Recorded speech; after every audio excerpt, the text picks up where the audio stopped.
best bites forever. I'm going to start off by adding a half of a cup of cream along with a half of a cup of water into my pot. I combined these into my measuring cup, so it was 1 cup total, half a cup of cream, half of a cup of water. I'm going to scald this, so what I'm looking for is bubbles around the outside, and I'm putting my stove on number 7. It's a digital stove, so it's 7 out of 10. I have a few things that I'm also adding in here while I'm waiting for it to come up to temperature. So I have a tablespoon of brown sugar, a quarter of a teaspoon of kosher salt, and a quarter of a teaspoon of cayenne.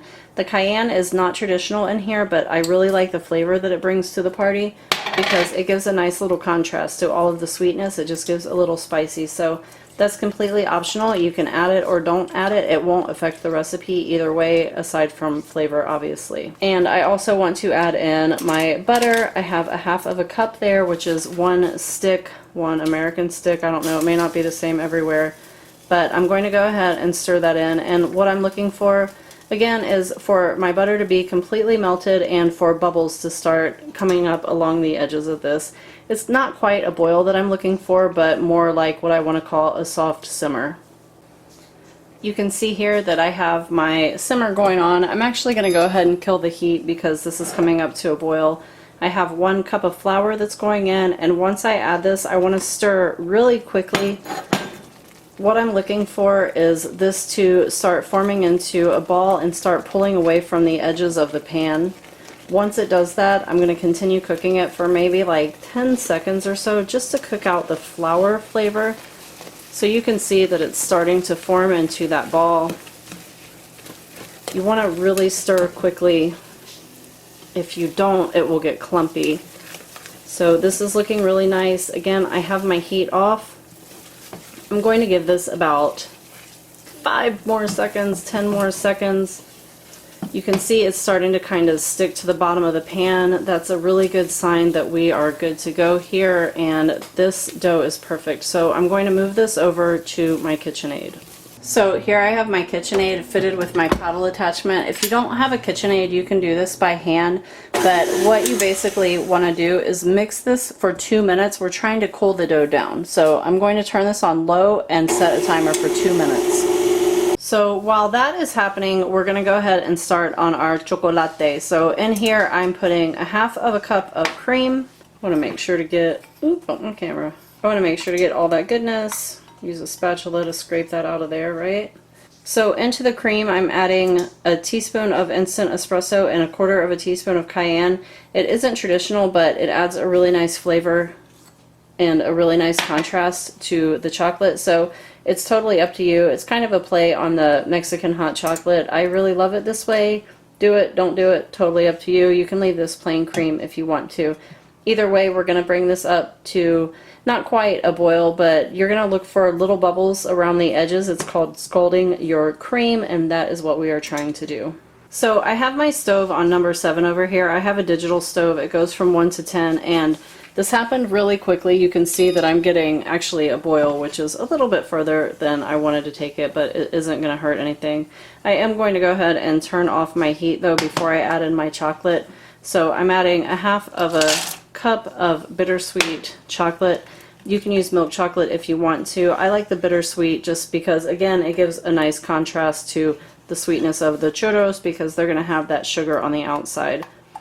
If it seems like this is getting kind of clumpy, you can use a whisk to mix it in, but usually if you're just patient and keep on stirring, and again make sure that you have your heat off while you're doing this, it's going to come together nice and smooth. I'm also going to be adding a half of a teaspoon of vanilla into this, but I want to wait until I have my chocolate nice and mixed in, and it looks like it's just about mixed here. I want to take this off of the heat. I want to keep it on camera for you, but you don't want to add your vanilla while it's on the heat because you don't want it to evaporate. So I'm just adding that little bit of vanilla and I'm going to stir that in. Absolutely gorgeous. And this is my chocolate sauce. So I'm going to put this over to the side and we're going to finish these up.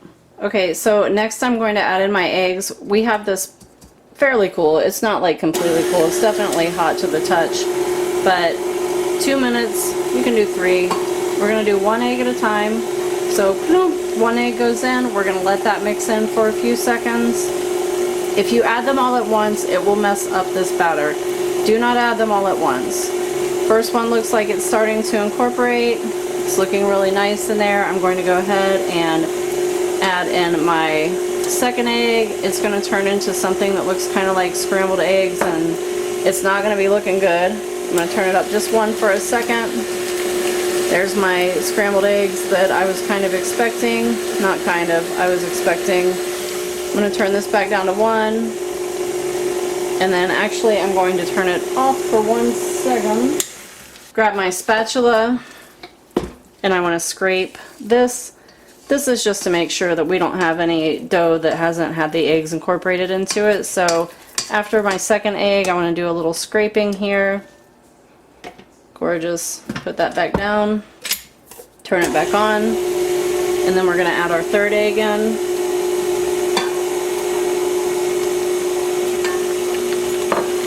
I'm going to let that mix until the third egg is nice and incorporated, and I'm going to show you what that looks like. So I'm going to just take it up 1 notch. And this is what we're looking for. It's looking absolutely gorgeous. I just want to turn it off for a second and check my texture.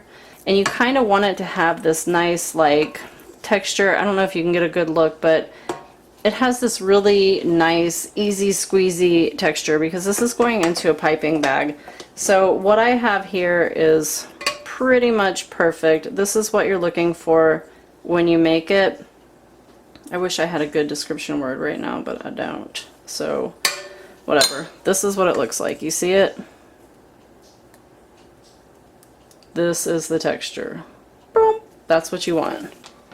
Okay, so what I have here is a large disposable piping bag, and it has the star tip fitted into it. I just took a pair of scissors and kind of went around the tip. And then what I like to do is kind of open it up like this, right? And I put my hand in here and then pull the bag down around it. See how I have my hand kind of in there so I can open and close the bag, right? And the reason that that is helpful is because then I can take spoonfuls of this of this batter and kind of put it in there like that, and then use my hand to pull it off like that. So I'm just going to go ahead and fill this bag up, and as the bag fills, just move it up like this and continue filling it inside of the hole. So I have my batter ready to go inside of my piping bag, and I want to go ahead and get my cinnamon and sugar ready. I have a half of a cup of sugar and a teaspoon of cinnamon, and I'm just going to mix that together because I want this to be ready as I'm pulling my churros out of the hot oil. I also have my oil heating up, and it's canola oil. Alright, so I want to do a test churro first. You guys, you're going to need a pair of scissors, right? It's going to make everything a lot easier. And then what you're going to do is take the piping bag and hold it up above. Make sure that you have it twisted up at the top. Start to squeeze, and then you're going to let it fall down into the hot oil and cut it just like that. Oop, I left that Amanda candy cane.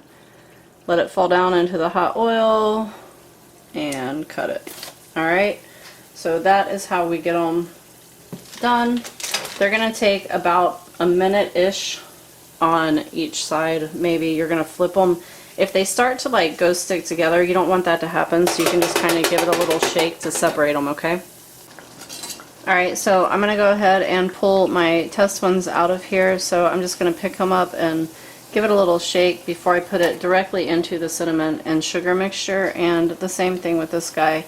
Give him a little bit of a shake, put it directly into the cinnamon and sugar, and I'm going to toss these around. I have a spoon over here that's going to help me out. Wider dish would be helpful, but this is what I have that will fit these right now. So I'm going to coat them, get them in there while they're nice and hot because you want the sugar to kind of melt onto them. So I'm going to break one of these open and see how it is and decide if I need to make any adjustments. So here we go. Ready? Get it long, lay it down, cut it off. Made it crooked again. Get it long, lay it down, cut it off. Just like that. That's how we do it. I'm going to fry these up. So that's pretty much going to be it. You guys go ahead and hook these up with some of that beautiful chocolate sauce that we made, just like that. Put it on the side. And here is my plate up. It is looking absolutely delicious and beautiful. Alright, that's it for now, guys. Thank you so much for stopping by. Enjoy your churros. Hey, if you haven't subscribed already, now would be a really great time, and I will see you in the next video. Happy cooking, everyone. Backbiteforever.com